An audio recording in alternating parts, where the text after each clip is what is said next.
जय हिंद बच्चों। एक बार फिर से स्वागत है आपके अपने ही चैनल अनिल ट्यूटोरियल क्लासेस में। तो बच्चों, आपने जो थंबनेल देखा या टाइटल देखा होगा वीडियो का, उससे आपको ये समझ में आ ही गया होगा कि आज जो हम लोग डिस्कस करने वाले हैं बच्चों, वो डिस्कस करने वाले क्लास 10 के बायोलॉजी के चैप्टर नंबर 1 को, जिसका नाम है पोषण। ठीक है। और इस चैप्टर का हम लोग क्या डिस्कस करेंगे बच्चों? ऑब्जेक्टिव जो डिस्कस करेंगे। और ये ध्यान रखिएगा, ये जो चैप्टर है ये परीक्षा के दृष्टिकोण से काफी महत्वपूर्ण है, बहुत ज्यादा इंपॉर्टेंट चैप्टर है बच्चों। क्योंकि इससे जनरली देखा गया है कि 3-4 से, कभी कभी 3 से 4 या 5 ऑब्जेक्टिव तभी पूछ लिया जाता है, लेकिन 3-4 ऑब्जेक्टिव इससे मोस्टली मान के चलिए आप पूछेगा। तो ये एक इंपॉर्टेंट चैप्टर है बच्चों। तो आज हम लोग इसी चैप्टर पे डिस्कस करेंगे, इसी को ऑब्जेक्टिव को देखेंगे। लेकिन उससे पहले आप लोग फटाफट हमारे चैनल को सब्सक्राइब कर दीजिए, वीडियो को लाइक और शेयर कर दीजिए, ताकि हम लोग थोड़ा मोटिवेट हो और ज्यादा से ज्यादा वीडियो बनाने की इच्छा हमारे अंदर आए। देखिए बच्चों, अगर आप लोग लाइक और सब्सक्राइब करते हैं चैनल को, या फिर चैनल को आप वीडियो को शेयर कर देते हैं, तो थोड़ा हमारे अंदर एक कॉन्फिडेंस आता है कि नहीं, हमारे वीडियो को लोग पसंद कर रहे हैं और हम लोग और भी अच्छा वीडियो बना के देने की कोशिश करते हैं। ठीक है बच्चों, तो फटाफट से जाइए हमारे चैनल को सब्सक्राइब कर दीजिए और वीडियो को लाइक और शेयर कर दीजिए, बेल आइकन को भी दबा दीजिए ताकि टाइमली नोटिफिकेशन मेरा आप लोगों को मिलता रहे। ठीक है बच्चों, तो चलिए अब हम लोग अपने जो क्वेश्चन है उस क्वेश्चन को देखते हैं। क्वेश्चन नंबर 1 देख रहे हैं हम लोग, जिसमें क्या कहा गया बच्चों? जिसमें कहा गया कि प्रकृति में ऑक्सीजन का संतुलन कैसे बना रहता है। तो हम सभी जानते हैं जो प्रकृति में ऑक्सीजन का संतुलन यानी O2 प्रकृति में किसके द्वारा आता है? तो हम जानते हैं ना कि पौधे जो है बच्चों, वायुमंडल से क्या लेते हैं?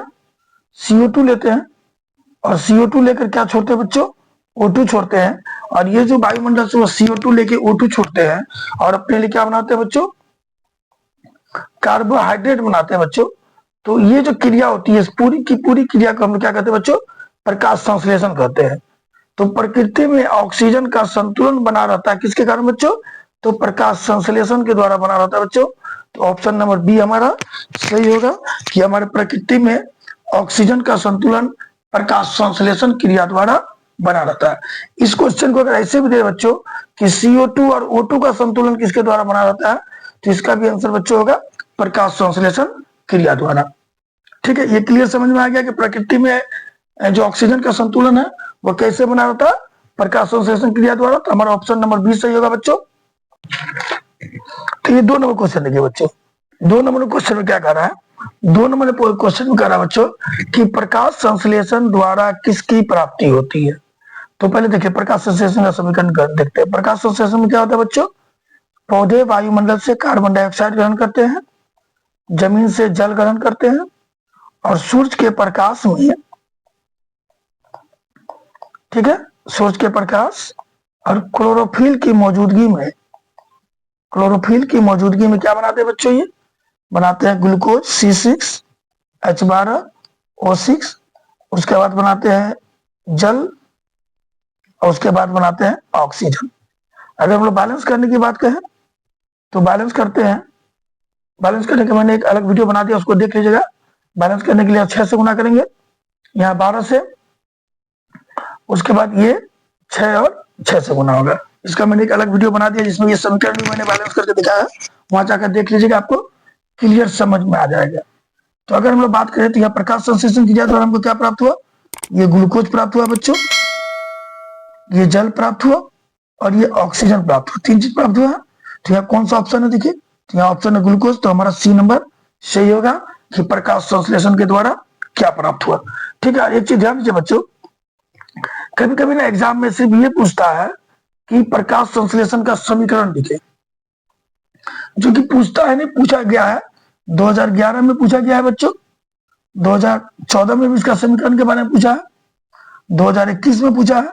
इसमें पूछा कि प्रकाश संश्लेषण क्रिया को लिखे और उसके समीकरण को लिखे, लेकिन 2011 में और 2013 में कंप्लीटली पूछा गया है कि सिर्फ प्रकाश संश्लेषण अभिक्रिया का समीकरण लिखे। जब आप ये लिख देते हैं 6CO2 12H2O arrow sunlight chlorophyll C6H12O6 glucose जल और ऑक्सीजन, तो आपको कंप्लीट 2 नंबर मिल जाएगा। तो ये क्वेश्चन भी इंपॉर्टेंट है, इस चीज को ध्यान दीजिएगा। कभी कभी पूछता है कि प्रकाश संश्लेषण अभिक्रिया का समीकरण लिखे, तो आप इसका जवाब ऐसे दे सकते हैं। नंबर 3 में देखते हैं बच्चों, प्रकाश संश्लेषण क्रिया में ऑक्सीजन किससे प्राप्त होता है। देखिएगा, ध्यान दीजिएगा, जो पत्ती होता है ना बच्चों, पत्ती में के अंदर होता है क्लोरोफिल, ठीक है, पत्ती के अंदर होता है क्लोरोफिल, इस चीज को ध्यान दीजिएगा। और इनमें रंध्र भी होता है, ये रंध्र से ऑक्सीजन बाहर निकलता है, ठीक है बच्चों, रंध्र से ऑक्सीजन बाहर निकलता है।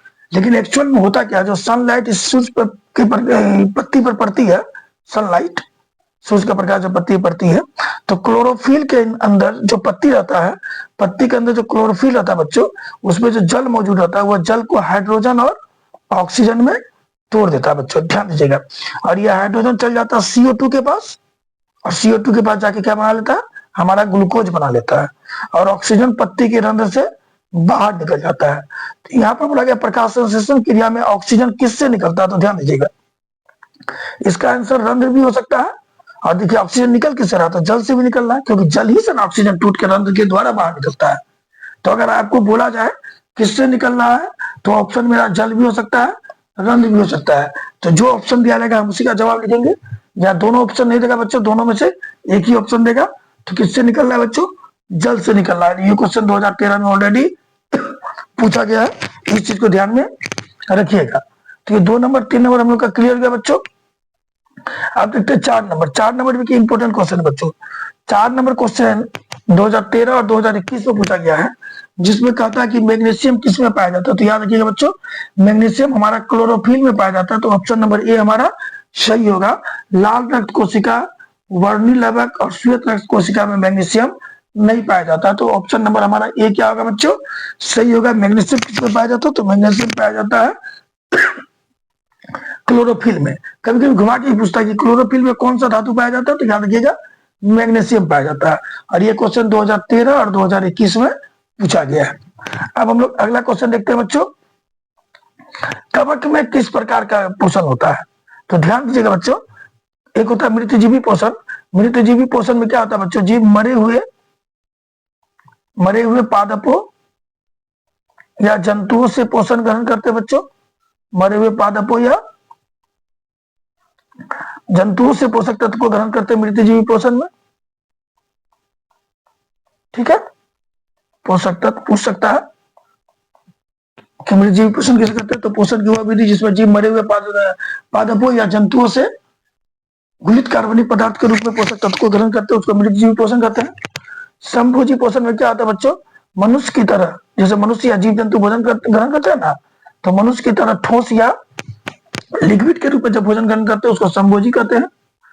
और स्वपोषी क्या होता है बच्चों, स्वपोषी तो आप लोग जानते ही हैं, सूर्य के प्रकाश के द्वारा जो जीव, या फिर ऐसे कर सकते हैं, जो जीव अपना भोजन स्वयं बनाते हैं, अपना भोजन स्वयं बनाते हैं, उसको स्वपोषी कहते हैं। और हम सब जानते हैं कि स्वपोषी में कौन आता है बच्चों, पौधे आते हैं, ठीक है। तो इस तरह अगर हम बात करें, कवक कौन प्रकार का पोषण होता है बच्चों, तो कवक मृतजीवी पोषण होता है, क्योंकि संभोजी तो है नहीं और स्वपोषी भी नहीं है, ये मृतजीवी पोषण होता है। इस चीज को याद रखिएगा। जैसा कि मशरूम में होता है, मशरूम जिसको कवर छत्ता भी कहते हैं, इसमें मृतजीवी पोषण होता है, इस चीज को ध्यान रखिएगा। तो कवक में कैसा पोषण होता है, मृतजीवी पोषण होता है। तो हमारा जो सही जवाब होगा बच्चों क्या होगा, ए नंबर होगा इसका सही जवाब। ये पूछा 2014 में, 2019 में, 2023 में, 2024 में, काफी इंपोर्टेंट क्वेश्चन है बच्चों। क्वेश्चन नंबर 6 देखते हैं, तो ये 2014-2019 से पूछा गया है। उभयलिंगी जीव किसे कहते हैं। देखिए, एक जीव होता है एक लिंगी, एक लिंगी वह जीव होता है जिसमें नर अलग हो, नर और मादा अलग अलग होता है, उसको एक लिंगी कहते हैं। जैसे कि मनुष्य में नर अलग है मादा अलग है, तो वो एक लिंगी जीव है। लेकिन वे जीव जिसमें नर और मादा दोनों एक ही में होते हैं, उसको उभयलिंगी कहते हैं। अगर हम देखें बकरी में नर और मादा अलग अलग होता है बच्चों, तो ये नहीं होगा हमारा। शेर और शेर नर और मादा अलग होता है, ये भी नहीं होगा। मछली में भी नर और मादा अलग अलग होता है, ये नहीं होगा। तो हमारा सही जवाब होगा केचुआ। केचुआ एक उभयलिंगी जीव है बच्चों, जिसमें नर और मादा जो है दोनों एक ही जीव में होते हैं, ठीक है। 6वां नंबर समझ में आ गया आप लोगों को। अब हम लोग देखते हैं 7वें नंबर को। 7वां नंबर क्या कर रहा है क्वेश्चन बच्चों, 7वां नंबर क्वेश्चन में कर रहा है भोजन का पाचन कैसी अभिक्रिया है। क्या बोला गया बच्चों, ध्यान से दीजिएगा, भोजन का पाचन कैसी अभिक्रिया है। क्वेश्चन है पूछा गया, बोला गया अपचयन, संयोजन, ठीक है बच्चों, उपचयन और विस्थापन। देखिए भोजन के पाचन में हो क्या रहा है, भोजन के पाचन में ऑक्सीजन जो है वह ग्लूकोज के पास जा रही है और इसको पायरुवेट में तोड़ रही है। तो रिएक्शन किससे हो रहा है बच्चों, ऑक्सीजन से। और हम लोग पहले से अभी पहले अपने किताब में पहले लेसन में पढ़ चुके हैं कि ऑक्सीजन से जब रिएक्शन होती है तो उसको कहते हैं हम लोग ऑक्सीकरण। क्या कहते हैं बच्चों, ऑक्सीकरण। और ऑक्सीकरण की को ही हम लोग कहते हैं बच्चों उपचयन। ऑक्सीकरण का दूसरा नाम क्या है बच्चों, उपचयन। और अवकरण का दूसरा नाम क्या है बच्चों, अपचयन नाम है। तो भोजन का पचना कैसी अभिक्रिया है, ऑक्सीकरण है। और ऑक्सीकरण का दूसरा नाम क्या है बच्चों, उपचयन है। तो देखिए उपचयन यहाँ उपचयन भी हो सकता है और ऑक्सीकरण भी हो सकता है, दोनों हो सकता है बच्चों। तो जो सही जवाब होगा हमारा, सही जवाब क्या होगा, ऑप्शन नंबर सी। कौन सी अभिक्रिया है बच्चों, उपचयन अभिक्रिया है। अगर यहाँ ऑक्सीकरण देता तो हम लोग ऑक्सीकरण भी लिख सकते थे। अब हम लोग 8वें नंबर क्वेश्चन को देखते हैं बच्चों। 8वां नंबर क्वेश्चन क्या कर रहा है, 8वां नंबर 2014 में पूछा है, लेकिन उसके पहले आप वह भी देख लीजिए जो ये क्वेश्चन है बच्चों। इसके पहले वाला क्वेश्चन अगर आप देखते हैं भोजन का पाचन कैसी अभिक्रिया है, तो ये भी क्वेश्चन हमारा 2014-2022 में पूछा जा चुका है, ठीक है बच्चों। तो अब हम लोग देखते हैं अगला जो क्वेश्चन हमारा 6 नंबर, सॉरी 6 नहीं 7 हो गया, तो 7 हो गया, 8 नंबर। 8 नंबर में क्या बोलता है बच्चों कि भोजन के में या शरीर में रक्त या में शरीर के रक्त में आयरन यानी लोहे की कमी से कौन सी बीमारी होती है। आप लोगों ने डॉक्टर से सुना होगा कि आयरन का टेबलेट खाइए। देखिए आयरन का टेबलेट होता है जिसमें फॉलिक एसिड वगैरह होता है। तो आयरन जो है ना बच्चों, वो ब्लड में हीमोग्लोबिन का निर्माण करता है, क्योंकि हीमोग्लोबिन जो है ना वो 2 चीज से बना है, हिम और ग्लोबिन से, ठीक है बच्चों। हिम और ग्लोबिन से, ग्लोबिन एक रंजक है जो हमको किससे प्राप्त होता है, आयरन से प्राप्त होता है। तो याद रखिएगा रक्त में आयरन की कमी से क्या टीबी होती है, तो जी नहीं, मधुमेह डायबिटीज नहीं, एनीमिया होता है बच्चों, हाई प्रेशर भी नहीं होता। एनीमिया मतलब होता है, हिंदी में कहते हैं हम लोग रक्तहीनता। एनीमिया मतलब क्या होता है बच्चों, रक्तहीनता होता है। तो याद रखिएगा अगर हमारे ब्लड में लोहे या आयरन की कमी हो जाएगी तो हम लोगों को एनीमिया यानी रक्तहीनता की बीमारी होगी। क्लियर हो गया 8वां नंबर। और 8वां नंबर पूछा 2014 में। अब हम लोग देखते हैं बच्चों 9वां नंबर। 9 और 10 को देख रहे हैं बच्चों। 9 नंबर में क्या बोला गया है, 9 और 10 को देख लेते हैं। 9 नंबर क्या क्या बोला गया बच्चों, 9 नंबर में बोला गया है क्लोरोफिल वर्णक का रंग कैसा होता है। हम सब जानते हैं बच्चों क्लोरोफिल का रंग कैसा होता है, हरा होता है, क्योंकि क्लोरोफिल के कारण ही पत्तियों का रंग क्या होता है बच्चों, हरा होता है। तो क्लोरोफिल वर्णक का रंग कैसा होता है, हरा होता है। ये 2015 में पूछा गया, बड़ा इजी क्वेश्चन है बच्चों, ध्यान से देखिए एकदम क्लियरली समझ में आ जाएगा आप लोगों को। ग्वाइटर जिसको घेगा की बीमारी कहते हैं, यह किसकी कमी के कारण होता है बच्चों, तो ये 2015, 2022 और 2023 में पूछा। और ये क्वेश्चन हम लोग बचपन से पढ़ते आ रहे हैं कि आयोडीन की कमी से घेगा या ग्वाइटर की बीमारी होती है। तो ये मेरा जवाब होगा बी नंबर बच्चों, आयोडीन की कमी। आयोडीन की कमी से घेगा, घेगा का दूसरा नाम है ग्वाइटर की बीमारी होती है। ग्वाइटर का स्पेलिंग तो गलत लिखा गया, ग्वाइटर ऐसे होगा बच्चों, ग्वाइटर की बीमारी होती है। और ये इतना इंपॉर्टेंट है, देख लीजिए 2015, 22 और 23 में पूछा गया बच्चों। अब हम लोग देखते हैं 11 और 12 नंबर क्वेश्चन को। देखिए 11 नंबर क्वेश्चन क्या पूछा गया बच्चों, 11 में पूछा गया कि स्वपोषी पोषण के लिए क्या जरूरी है। देखिए स्वपोषी पोषण के लिए क्या जरूरी है, 15 में, 16 में, 19 में और 21 में पूछा गया है। तो हम लोग जानते हैं स्वपोषी पोषण किसमें होता है बच्चों, पौधे में स्वपोषी पोषण होता है। और पौधे कौन सी क्रिया करते हैं बच्चों, पौधे करते हैं प्रकाश संश्लेषण।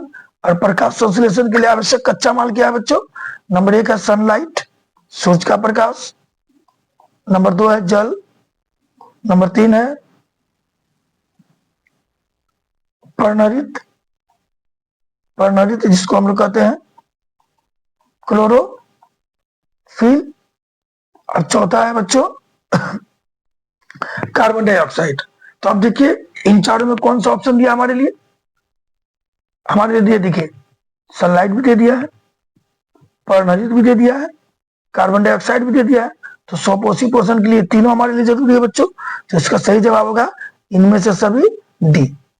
स्वपोषी पोषण के लिए पर्णरित यानी क्लोरोफिल, सनलाइट, कार्बन डाइऑक्साइड और जल, 4 चीज की आवश्यकता होती है पौधे, क्योंकि पौधे में स्वपोषी पोषण होता है।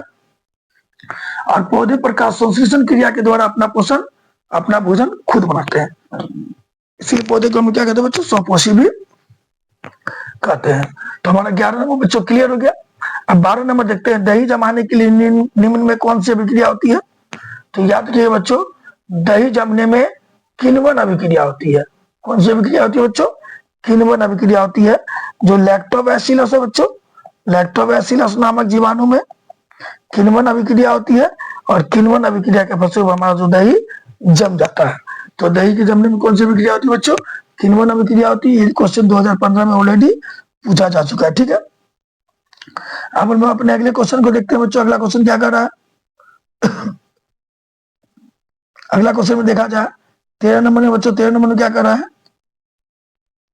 देखिए 13 नंबर में कह रहा है बच्चों कि कूटपात किस में पाया जाता है? तो हम सब लोगों ने पढ़ा है कि कूटपात पाया जाता है आमीबा में, क्योंकि कूटपात के बनने और बिगड़ने के कारण ही आमीबा का आकार चेंज होता है।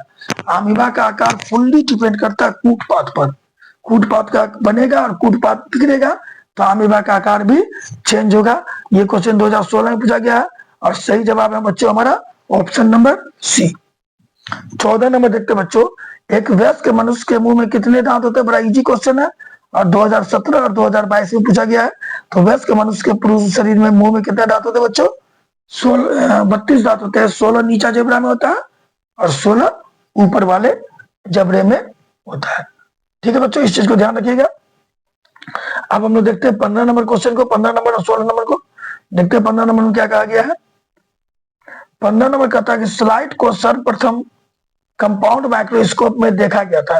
कितना में देखा गया था? 5x जूम करके देखा गया था, ठीक है, या 10x जूम पर देखा गया था, या 20x पर, या 25x पर। तो याद किया, सबसे पहले स्लाइड को जो है माइक्रोस्कोप में 10x जूम करके देखा गया, 10 गुना आकार बना करके देखा गया था। तो ऑप्शन नंबर हमारा क्या होगा बच्चों?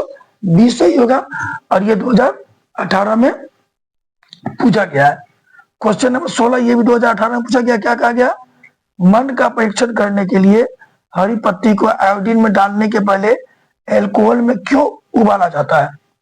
एल्कोहल में क्यों उबाला जाता है बच्चों? तो याद रखिएगा, मंड को घोलने के लिए, क्लोरोफिल को सोखने के लिए, पत्ती को मुलायम करने के लिए, या इनमें से सब। तो देखिए, जैसे ही हम लोग किसी बीकर में पानी लेकर, ठीक है, और एक अलग से छोटे से कांच में इस एल्कोहल लेकर उसमें पत्ती डालकर वाटर बाथ के द्वारा इसको गर्म किया जाता है। डायरेक्ट ध्यान रखिएगा, डायरेक्ट हम लोग स्पिरिट या एल्कोहल को गर्म नहीं करते हैं, क्योंकि उसमें आग पकड़ लेगी। तो इसको वाटर बाथ द्वारा गर्म करते हैं। पहले पानी गर्म होता है, फिर जाके उससे स्पिरिट गर्म होता है, और पत्ती जो है मुलायम हो जाता है।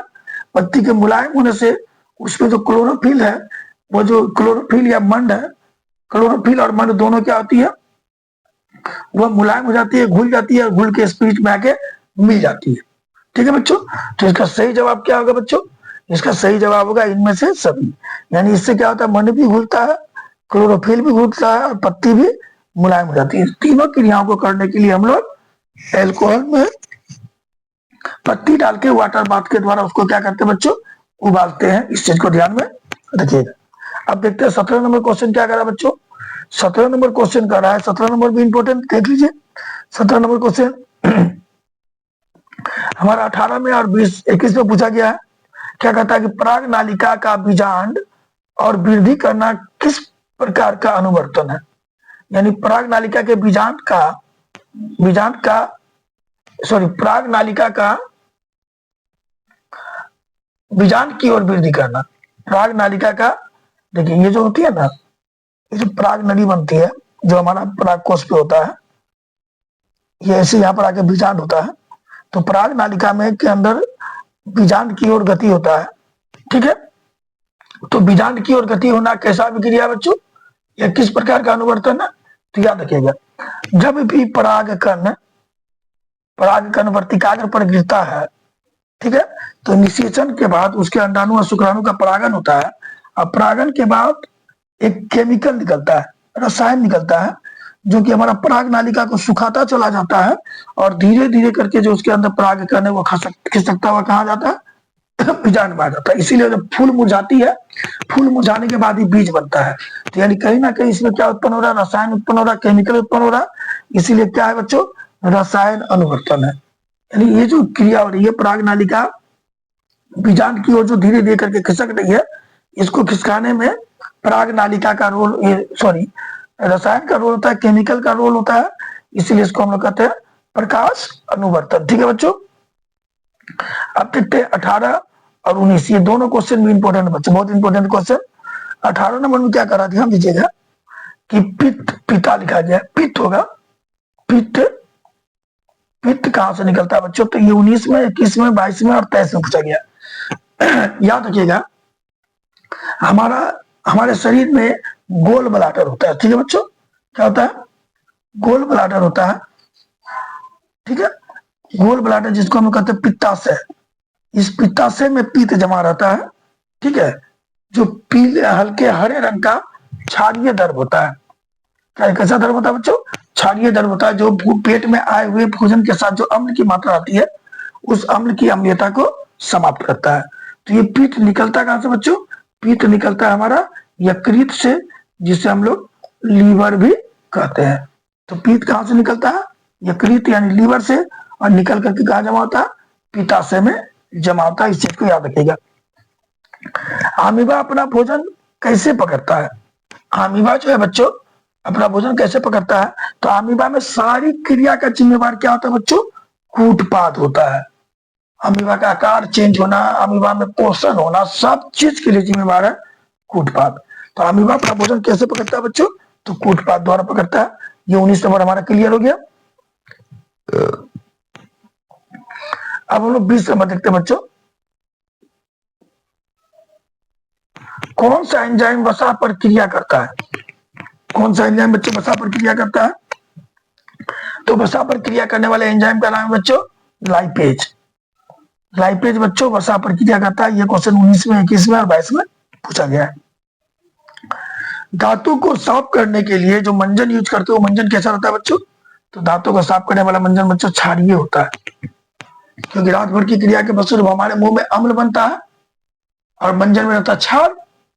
अम्ल और क्षार अभिक्रिया करके लवण बना देती है, जिसके कारण हमारे मुंह का अम्लीयता क्या होता है बच्चों, नष्ट हो जाता है, और हमारा मुंह जो है, जो मुंह है वो फ्रेश हो जाता है। तो दांतों में क्या, दांतों को साफ करने के लिए जो हम मंजन यूज करते हैं बच्चों, क्या होता है, क्षारीय होता है। एक और आप चीज के द्वारा समझ सकते हैं कि क्षार का स्वाद कैसा है बच्चा, क्षार का स्वाद कैसा होता है, क्षार का स्वाद होता है कड़वा। और हम लोग मुख्य रूप से पुराने जमाने से नीम के दतवन का यूज करते हैं बच्चों दांत साफ करने। नीम के दतवन का स्वाद कैसा होता है बच्चों, कड़वा होता है। यानी 100% दांत को साफ करने वाले जो भी मंजन या साधन होते हैं, उनमें क्या रहता है बच्चों, क्षार रहता है, क्योंकि रात भर की क्रिया के फलस्वरूप हमारे मुंह में बन जाता है अम्ल, और मंजन में रहता है क्षार। ये अम्ल और क्षार रिएक्शन करके लवण बना देता है, और हमारे मुंह की अम्लता जो है बच्चों समाप्त हो जाती है। ये किस नंबर क्लियर हो गया। अब हम लोग आगे देखते हैं क्या कर रहा है क्वेश्चन। 22 नंबर क्वेश्चन कर रहा है बच्चों। ये क्वेश्चन देखिए बच्चों, ये जो 22 नंबर क्वेश्चन है, जो कि 2019 में पूछा गया है। हरे पौधे होते क्या होते हैं, तो मैंने अभी आपको बताया ना, ये हरे पौधे जो बच्चे, वो सनलाइट के द्वारा, सूर्य के प्रकाश में प्रकाश संश्लेषण क्रिया करते हैं और अपना भोजन स्वयं बनाते हैं। इसलिए इनको क्या कहते हैं बच्चों, स्वपोषी कहते हैं। क्या कहते हैं, स्वपोषी। क्यों, क्योंकि मतलब पृथ्वी पर ऊर्जा के एकमात्र स्रोत सूर्य है, सनलाइट है, और इसको अवशोषित करने की क्षमता केवल और केवल हरे पौधे में होती है बच्चों, क्योंकि हरे पौधे में पाया जाता है क्लोरोफिल। इसीलिए हम लोग हरे पौधे को क्या कहते हैं, स्वपोषी कहते हैं, क्योंकि वो अपना भोजन प्रकाश संश्लेषण क्रिया द्वारा खुद बना लेते हैं। परपोषी किसको कहते हैं बच्चों, तो जो अपने भोजन के लिए दूसरे पर निर्भर रहते हैं। जैसे हमें भोजन बनाना, तो अंडा लेना है तो जानवर के पास जाना होगा, मांस लेना जानवर के पास जाना होगा, फल खाना सब्जी के पास जाना होगा। ठीक है, तो हम लोग है परपोषी। अब मृतजीवी पोषण किसको कहते हैं बच्चों, मृतजीवी किसको कहते हैं, जो मरे हुए जीव जंतुओं से भोजन को प्राप्त करता है, उसको मृतजीवी कहते हैं। जैसे कि अपना मशरूम हो गया, कवक हो गया, इस समय मृतजीवी पोषण होता है। तो यहाँ इसका सही जवाब क्या होगा बच्चों, ए नंबर होगा। पौधे क्या है, स्वपोषी है। आयोडीन की कमी से कौन सा रोग होता है, 21 में पूछा और 20 में पूछा, तो हम सब जानते हैं बच्चों, आयोडीन की कमी से घेंगा की बीमारी होती है। क्लियर हो गया। अब हम लोग अपने अगले क्वेश्चन को देखते हैं कि अगला क्वेश्चन क्या कर रहा है बच्चों। अगला क्वेश्चन बोला, किसकी उपस्थिति के कारण पत्तियों का रंग या पौधे का रंग क्या होता है? हरा होता है। तो बच्चों हम लोग सब जानते हैं क्लोरोफिल की उपस्थिति के कारण पत्तियों या पौधों का रंग क्या होता है? हरा होता है। ये 2020 में ऑलरेडी पूछा जा चुका है। ठीक है। अब हाइड्रा में क्या पाया जाता है? हाइड्रा में क्या पाया जाता है? ऑप्शन दिया मस्तिष्क, तंत्रिका, मुख्य, स्पर्शक। तो देखिए हाइड्रा में ना मस्तिष्क पाया जाता है, ना तंत्रिका तंत्र पाया जाता है, ना मुंह पाया जाता है। तो 100% का जवाब क्या होगा बच्चों? स्पर्शक होगा। डी नंबर होगा। हाइड्रा में क्या पाया जाता है बच्चों? स्पर्शक पाया जाता है। ठीक है। अब हम लोग देखते हैं अगले क्वेश्चन को। ग्लूकोज का सूत्र क्या होता है बच्चों? ग्लूकोज का सूत्र क्या होता है? तो C6H12O6 होता है ग्लूकोज का सूत्र, जो कि प्रकाश संश्लेषण की क्रिया के द्वारा पत्तियों के अंदर मंड के रूप में जमा रहता है, और यही हमारे लिए ऊर्जा का मुख्य स्रोत है बच्चों। तो ग्लूकोज का सूत्र होता है C6H12O6, जो 2020 में पूछा गया। हालांकि आपको 4 ऑप्शन दिया हुआ है, चारों ऑप्शन में आपको ढूंढ लीजिएगा जितना नंबर में C6H12O6 रहेगा वो जवाब दे दीजिएगा आप उनको। अमीबा में अधिकांश पोषण कैसा होता है? ठीक है बच्चों, अमीबा में अधिकांश पोषण कैसा होता है? ठीक है, तो ध्यान दीजिएगा अमीबा में अधिकांश पोषण जो है बच्चों अंतःकरण होता है, क्योंकि अमीबा पोषक तत्व को क्या करती है? ग्रहण करती है, जो भोजन के पहले समीप जाती है। ठीक है, भोजन के समीप जाती है और फिर इस भोजन के चारों ओर एक आवरण बना करके भोजन को अपने अंदर ढक लेती है और उसको क्या कर लेती है? अंतःकरण कर लेती है। तो अमीबा में अधिकांश पोषण किसके द्वारा होता है बच्चों? अंतःकरण द्वारा होता है। तो जो हमारा सही जवाब होगा ऑप्शन नंबर बी होगा। अगला क्वेश्चन है बच्चों, प्रकाश संश्लेषण की क्रिया किसमें होती है? तो हम सब जानते हैं प्रकाश संश्लेषण की क्रिया किसमें होती है बच्चों? हरे पौधे में होती है। हरे पौधे के अंदर क्लोरोफिल होता है, क्लोरोफिल में होती है। इस चीज को याद रखिएगा, 2020 में ये क्वेश्चन पूछा गया है और ये भी 2020 में ऑलरेडी पूछा गया है। ठीक है, अब हम लोग देखते हैं 29 नंबर और 30 नंबर क्वेश्चन को बच्चों। 29 नंबर क्वेश्चन में क्या कर रहा है? दांत के सबसे ऊपरी परत क्या है? दांत का सबसे ऊपरी परत क्या है? तो देखिए जो हमारा दांत होता है ना बच्चों, दांत का अधिकांश भाग बना रहता है डेंटाइन का। ये अंदर वाला भाग किसका बना रहता है बच्चों? डेंटाइन का, जिसको हम लोग कहते हैं दंतास्थि। ठीक है बच्चों, क्या कहते हैं? दंतास्थि। और इस डेंटाइन के ऊपर एक पतला सा आवरण होता है, जो डेंटाइन का क्या करता है? रक्षा करता है। इस आवरण को कहते हैं इनामेल। क्या कहते हैं बच्चों? इनामेल कहते हैं। बहुत जगह एनामेल भी लिखा रहता है। तो सही जवाब होगा हम लोगों का इनामेल होगा। दांत के सबसे ऊपरी परत को क्या कहते हैं बच्चों? इनामेल कहते हैं। इना होना चाहिए, लिखा गया इनामेल। ये क्वेश्चन 2021 में ऑलरेडी पूछा गया बच्चों। अब इस आहार नाल का सबसे लंबा भाग क्या है? ऑप्शन दिया है, ये 17 में और 21 में पूछा गया। अमाशय, छोटी आंत, ग्रसनी, परियां। ग्रसनी नहीं, ग्रासनी। तो याद रखिएगा अमाशय सबसे चौड़ा भाग होता है। ठीक है, सबसे छोटा, सबसे लंबा भाग जो है बच्चों क्या होता है? छोटी आंत सबसे लंबा भाग होता है। हमारे आहार नाल का सबसे लंबा भाग क्या है बच्चों? छोटी आंत है। इस चीज को ध्यान रखिएगा। तो हमारे शरीर में जो आहार नाल है, वह आहार नाल का सबसे लंबा भाग क्या है बच्चों? छोटी आंत है। और आपको जानकर आश्चर्य होगा कि यह 6 से 7 मीटर तक लंबा होता है, यानी अप्रोक्स 20 से 23 फीट तक लंबा होता है। ठीक है, तो छोटी आंत जो है बच्चों हमारे शरीर की सबसे लंबा भाग है। और याद रखिएगा शाकाहारी में यह और भी लंबा होता है, क्योंकि शाकाहारी जंतु खाते हैं घास, और घास में होता है सेलुलोज। सेलुलोज का पाचन जो है आसानी से नहीं होता है, इसलिए उनका जो छोटी आंत है बच्चों वह मनुष्य के छोटी आंत से ज्यादा बड़ा होता है। ठीक है, अब हम लोग देखते हैं अपने अगले क्वेश्चन को। 31 और 32 देखते हैं। 31 क्वेश्चन क्या करा बच्चों? 31 नंबर में क्या कहा गया है? न्यूक्लियस शब्द के किसके द्वारा दी गई है? यानी न्यूक्लियस शब्द को बताने वाले सबसे पहले व्यक्ति कौन है बच्चों? तो याद रखिएगा रॉबर्ट ब्राउन ने न्यूक्लियस शब्द की खोज की थी। न्यूक्लियस शब्द को बताने वाले सबसे पहले व्यक्ति का नाम रॉबर्ट ब्राउन है बच्चों। तो इसका जवाब होगा ए नंबर 34। ठीक है बच्चों, देखिए ये जो 32 नंबर है ये भी 2021 में ऑलरेडी पूछा गया बच्चों। 32 में क्या दिया है? पौधे में भोजन किस रूप में जमा रहता है? पौधे में भोजन किस रूप में जमा रहता है बच्चों? तो पौधे में भोजन जमा रहता है हमारा स्टार्च के रूप में। किस रूप में जमा रहता है बच्चों? स्टार्च के रूप में।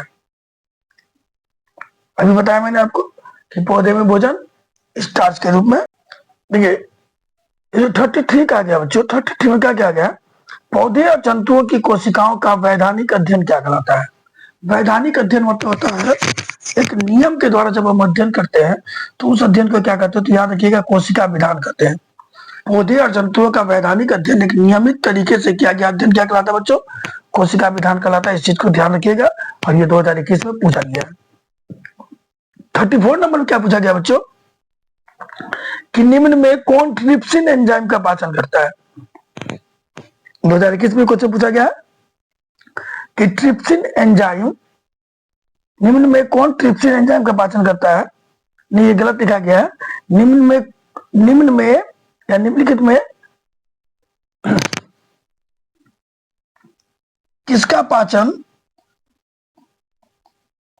ट्रिप्सिन एंजाइम करता है?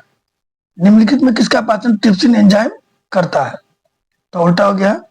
यानी कहने का मतलब हो गया, समझ लीजिए कि जो ट्रिप्सिन एंजाइम है बच्चों, ट्रिप्सिन एंजाइम किसका पाचन करता है? ये सही होगा एग्जैक्ट क्वेश्चन।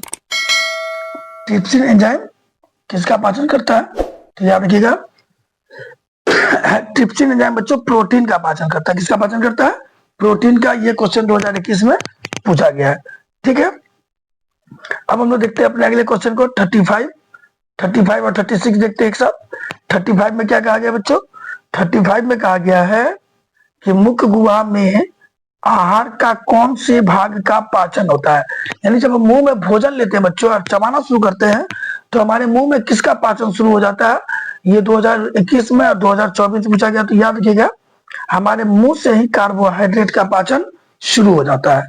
मुंह में भोजन लेकर चबाते हैं और कार्बोहाइड्रेट का पाचन शुरू हो जाता है। अब थोड़ा देर भोजन चबाइएगा, आपके भोजन का स्वाद जो है मीठापन लगने लगेगा। यानी कहीं ना कहीं जो कार्बोहाइड्रेट वो ग्लूकोज में चेंज होने लगता है। तो हमारे मुंह से ही भोजन चबाना शुरू करते हैं और पाचन शुरू हो जाता है लार के मिलने से। और किसका पाचन सबसे पहले होता है मुंह में?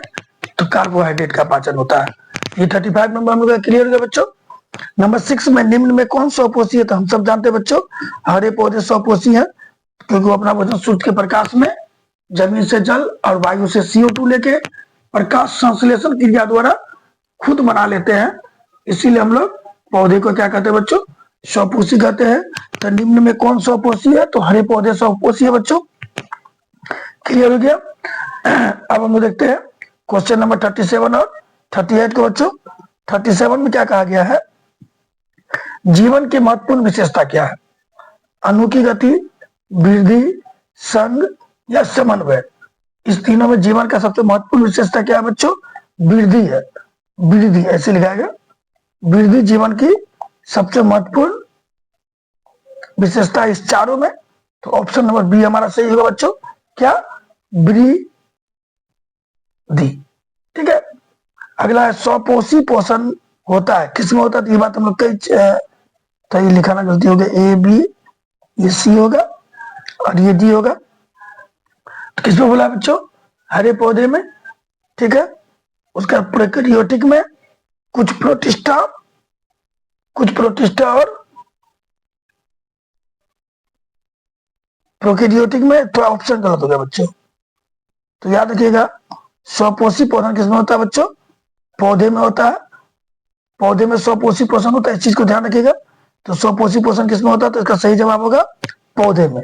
ऑप्शन नंबर ये हमारा सही होगा।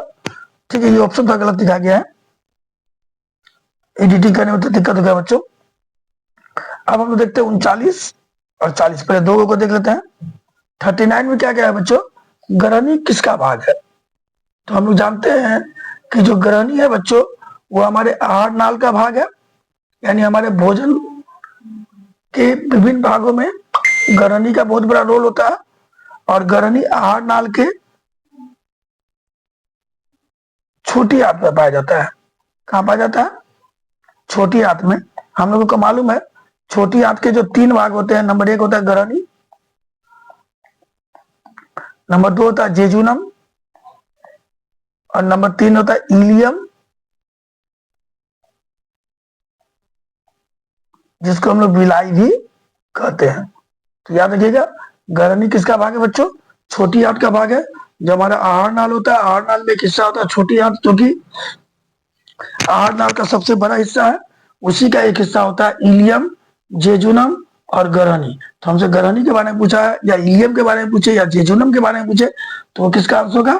छोटी आंत का आंसर होगा। 2022 और 2024 में क्वेश्चन पूछा जा चुका है। 40 नंबर दिया, प्रकाश संश्लेषण कब होता है बच्चों? तो जब सूर्य निकला हुआ रहेगा तब प्रकाश संश्लेषण होगा, क्योंकि प्रकाश संश्लेषण के लिए प्रकाश जरूरी है। और प्रकाश कब मिलता है हम लोगों को? तो दिन में। कब मिलता है? दिन में। देखिए कितना माइनर सब क्वेश्चन पूछा गया है, वो भी एक बार, ये क्वेश्चन 3 बार पूछा गया है और ये 2 बार पूछा गया है। ठीक है बच्चों, ये क्लियर समझ में आ गया आप लोगों को। अब हम लोग देखते हैं 41 और 42। 41 में क्या कहा गया बच्चों? 41 में कहा गया मृतजीवी पोषण का उदाहरण क्या है? तो हम लोग ने अभी पढ़ा ना कि वह पोषण जिसमें मरे हुए पादपों और जंतुओं से, मरे हुए पादपों और जंतुओं से घुलित कार्बनिक पदार्थ के रूप में, किस रूप में बच्चों? घुलित कार्बनिक पदार्थ के रूप में हम लोग पोषण तत्व को ग्रहण करते हैं, उसको कहते हैं मृतजीवी पोषण। और मृतजीवी पोषण का उदाहरण है बच्चों गोबर छत्ता, जिसको हम लोग कहते हैं मशरूम। क्या कहते हैं? मशरूम। अरहुल, अमरबेल और अमीबा, ये तीनों हमारा नहीं होगा। ठीक है, अमरबेल तो खैर परजीवी पोषण होता है अमरबेल में, अरहुल तो स्वपोषी पोषण होता है। ठीक है, और अमीबा तो आपको मालूम है ये एक कोशिकीय पोषण बना है जो कूटपात के द्वारा होता है। तो सही जवाब हम लोगों का होगा ऑप्शन नंबर बी, मृतजीवी पोषण का उदाहरण किस कौन है? गोबर छत्ता बोल सकते हैं, कवक का भी बोल सकते हैं, या फिर मशरूम भी उसको बोला जा सकता है। पौधे में प्रकाश संश्लेषण का स्थान कहाँ है बच्चों? यानी पौधे में प्रकाश संश्लेषण कहाँ होता है? तो पौधे में प्रकाश संश्लेषण होता है क्लोरोप्लास्ट में। माइटोकॉन्ड्रिया में तो श्वसन होता है, ल्यूकोप्लास्ट भी नहीं होगा। तो सही जवाब होगा क्लोरोप्लास्ट, ऑप्शन नंबर बी हमारा सही होगा बच्चों। ठीक है, अब देखते हैं 43। 43 में क्या कहा गया बच्चों? 43 में कहा गया है कि परिशेषिका किसका हिस्सा है? तो हम सब जानते हैं बच्चों परिशेषिका हमारे आहार नाल का हिस्सा है। किसका हिस्सा है बच्चों? आहार नाल का। तो 43 का आंसर होगा हमारा ये नंबर। क्लियर बच्चों? 43 ये परिशेषिका किसका हिस्सा है? आहार नाल का। अब आहार नाल का सबसे लंबा भाग क्या है बच्चों? हम लोगों ने अभी पढ़ा आहार नाल का सबसे लंबा भाग है छोटी आंत, जो 6 से 8 मीटर, जो 6 से 8 मीटर लंबा हो सकता है, या 20 फीट से 23 फीट तक लंबा हो सकता है। ठीक है, जिसके 3 भाग होते हैं, गरनी, जेजुनम और इलियम। ठीक है बच्चों, इस चीज को याद ध्यान रखिएगा।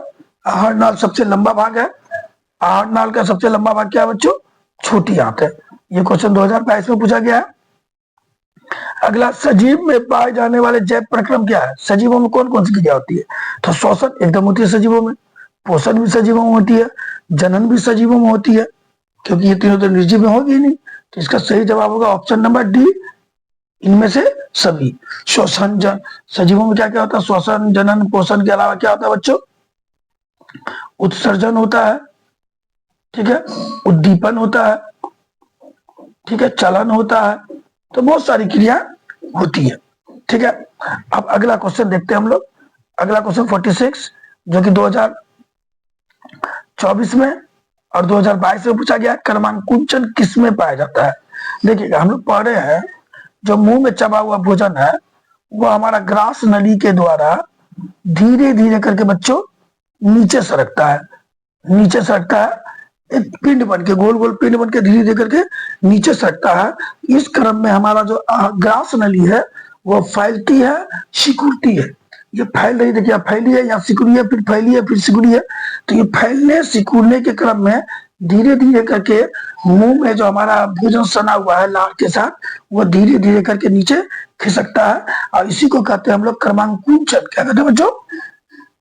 क्रमांकुचन कहते हैं। तो सही जवाब होगा क्रमांकुचन किसमें होता है बच्चों? ग्रास नली में। ऑप्शन नंबर बी हमारा बिल्कुल सही होगा, जो 23 में और 24 में ये क्वेश्चन ऑलरेडी पूछा जा चुका है। क्लोरोफिल वर्णक का रंग कैसा होता है बच्चों?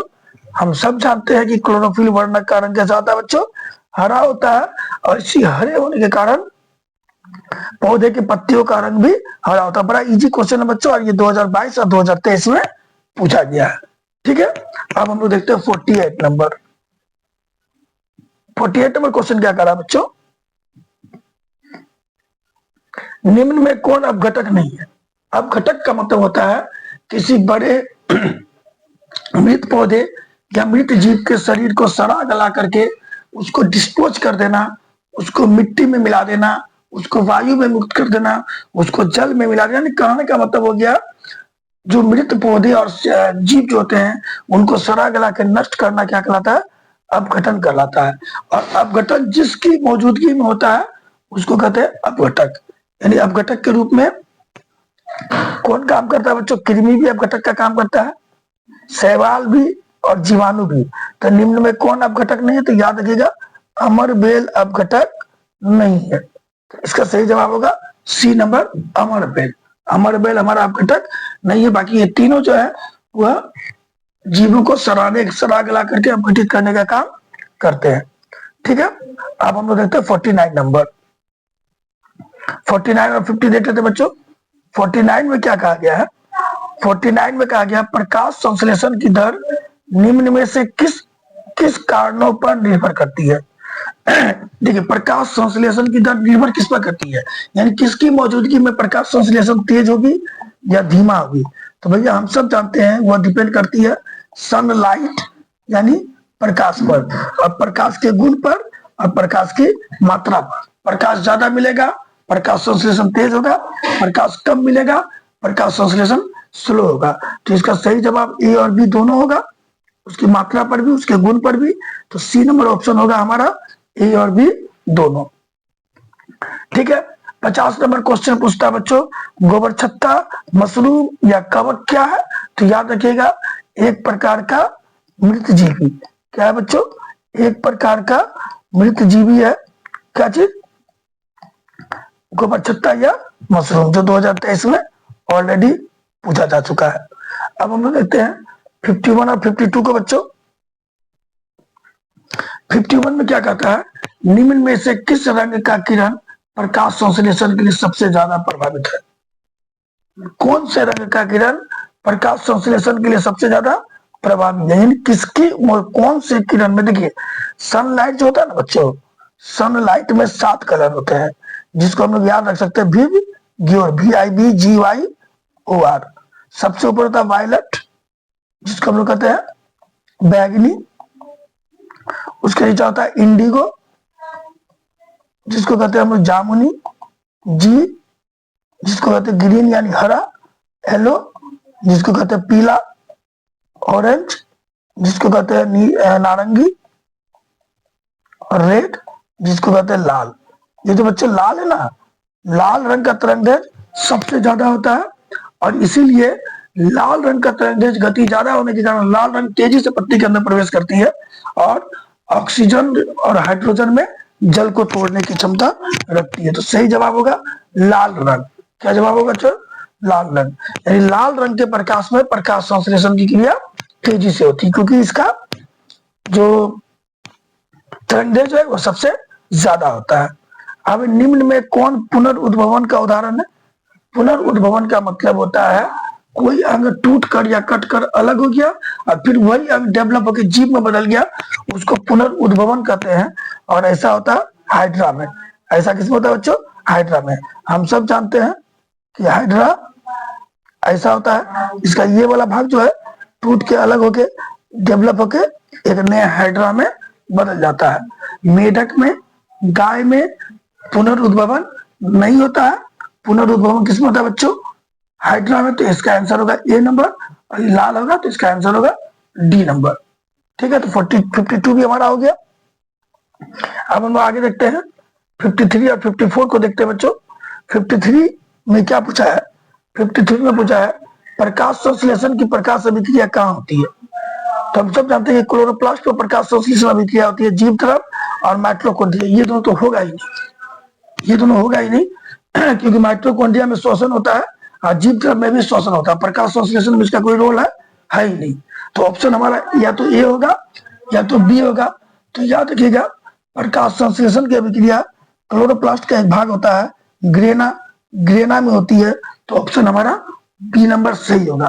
प्रकाश संश्लेषण की अभिक्रिया क्लोरोप्लास्ट में होती है, और क्लोरोप्लास्ट के भी अंदर एक भाग होता है जिसको ग्रेना कहते हैं, उस ग्रेना में प्रकाश संश्लेषण की अभिक्रिया होती है।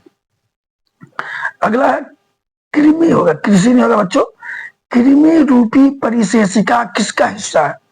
तो याद रखिएगा, परिशेषिका ही बच्चों हमारा आहार नाल का हिस्सा है। किसका हिस्सा है? आहार नाल का। कृमि रूपी आप याद रखिए, नहीं रखिए, ये याद रखिएगा कि परिशेषिका किसका हिस्सा है? तो परिशेषिका आहार नाल का हिस्सा है, जो 2023 में पूछा गया है। अब हम लोग अपने अगले क्वेश्चन को देखते हैं। ठीक है बच्चों, और 2 या 3 क्वेश्चन बचा होगा, उसका हम लोगों का वीडियो समाप्त हो जाएगा बच्चों। ये जो क्वेश्चन है, प्रकाश की ओर प्ररोह की गति क्या कहलाती है? प्ररोह मतलब होता है तना, जो ऊपर वाला भाग होता है टहनी वगैरह, वो प्रकाश की ओर बढ़ती है। तो याद रखिएगा, कभी भी आप गौर करिएगा, अगर आप कोई पौधा लगाए हैं, ठीक है, तो अगर सूर्य इधर है तो प्रकाश का जो टहनी है, उस टहनी जो है वो किसकी ओर मुड़ जाएगी? सूर्य की ओर मुड़ जाएगी। क्योंकि प्रकाश, याद रखिएगा, जड़ में जो है गुरुत्वाकर्षण की ओर भागता है, और टहनी जो है वह सूर्य की ओर भागती है। प्ररोह मतलब होता है टहनिया या पौधे का अगला भाग, वो किसकी ओर जाता है? सूर्य के प्रकाश की ओर जाता है। यानी उसमें कौन अनुवर्तन होता है बच्चों? प्रकाश अनुवर्तन होता है। अगर आप लोग एक प्रयोग द्वारा करना चाहिएगा, ऐसा एक बॉक्स बना लीजिए, ठीक है बच्चों, ये इस तरह का बॉक्स टाइप का बना लीजिए, ठीक,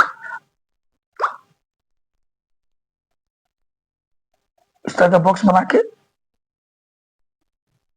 अगर आप यहाँ एक पौधा रख देते हैं गमला में, एक छेदा यहाँ कर लीजिएगा, एक छेदा यहाँ कर लीजिएगा, और पौधा लगाइएगा, तो देखिए सूर्य यहाँ है, सूर्य की रोशनी ऐसे जाएगी फिर इसमें आएगी, तो पौधा जो इससे पहले बढ़ेगा तो इधर बढ़ेगा, और फिर उसका इससे बढ़ के बाहर निकलेगा। यानी इसका जो तना है, वो जो तना है, वो तना इस तरह मुड़ते हुए बाहर निकलेगा। क्यों? क्योंकि इस रोशनी पहले इस छेदा से इस छेदा के पास आ रही है, तो ये जो तना है वो इस रोशनी की ओर बढ़ेगा, फिर इस रोशनी की वजह से आएगा, रोशनी देखेगा कि इधर से आ रही है, तो तना फिर इधर बढ़ जाएगा। यानी पौधा मेरा सीधा नहीं, ऐसे होगा। तो याद रखिएगा, जो प्ररोह होता है उसमें हमेशा कौन सी गति होती है बच्चों? प्ररोह में होती है हमारी प्रकाश गति, क्योंकि वो प्रकाश की ओर बढ़ता है, प्रकाश अनुवर्तन होता है प्ररोह में। ठीक है, जड़ में होता है गुरुत्व अनुवर्तन, ये याद रखिएगा, जड़ में होता है। और जला अनुवर्तन भी हमारा बच्चों जड़ में ही होता है, ये दोनों जड़ में होते हैं, याद रखिएगा। और रसायन अनुवर्तन किसमें होता है बच्चों? रसायन अनुवर्तन होता है हमारा पराग कण में, पराग कण यानी पराग नालिका में होती है। इस चीज को ध्यान दीजिएगा, जिसके द्वारा पराग कण सरकता हुआ कहाँ पहुंचता है? बीजांड में पहुंचता है। लेकिन अभी तो हम लोगों का पूछा प्ररोह में किस प्रकार की गति होती है, तो याद रखिएगा सी नंबर होगा, प्ररोह में प्रकाश अनुवर्तन होता है। अगला, किससे बचने के लिए आयोडीन युक्त नमक खाने की सलाह दी जाती है? भैया इसी वीडियो में हमने इसका कई बार जिक्र कर लिया कि आयोडीन युक्त नमक जो है वह किससे बताता है हम लोगों को? घेगा से, जिसको ग्वाइटर भी कहते हैं।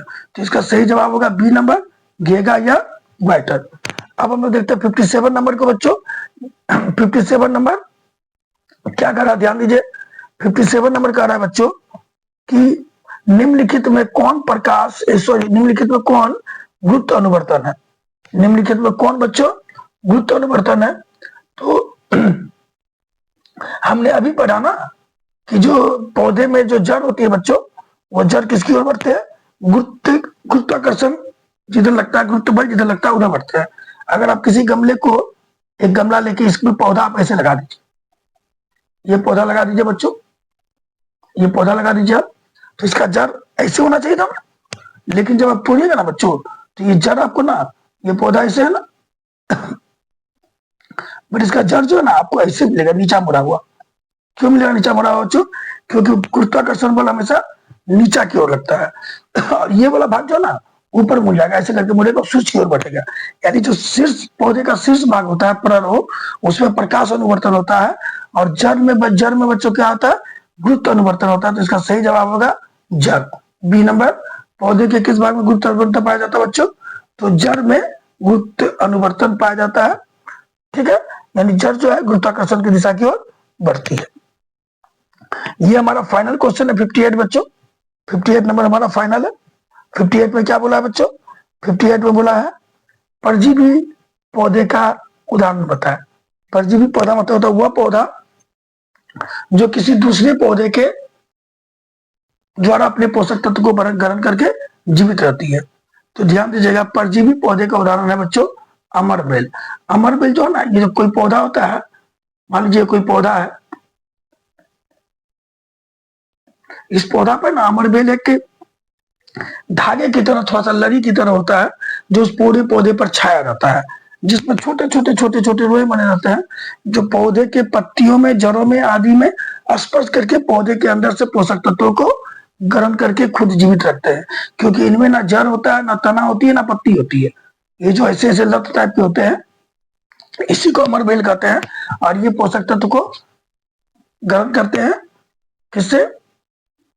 दूसरे पौधे से, क्योंकि वो दूसरे पौधे के ऊपर छाए रहते हैं, उनमें छोटे छोटे रोए होते हैं जो उनसे पोषक तत्वों को ग्रहण करके वृद्धि और विकास करते हैं। तो इस प्रकार हम कह सकते हैं कि अमरबेल जो है बच्चों क्या है? एक परजीवी पौधा है। तो इसका सही जवाब होगा सी नंबर। तो इस प्रकार हम लोगों का ये वीडियो कंप्लीट होता है बच्चों। अगर वीडियो अच्छा लगा हो तो लाइक और शेयर कर दीजिएगा, हमारे चैनल को सब्सक्राइब कर दीजिएगा।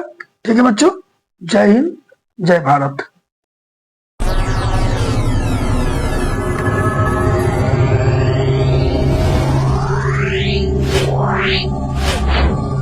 Yeah.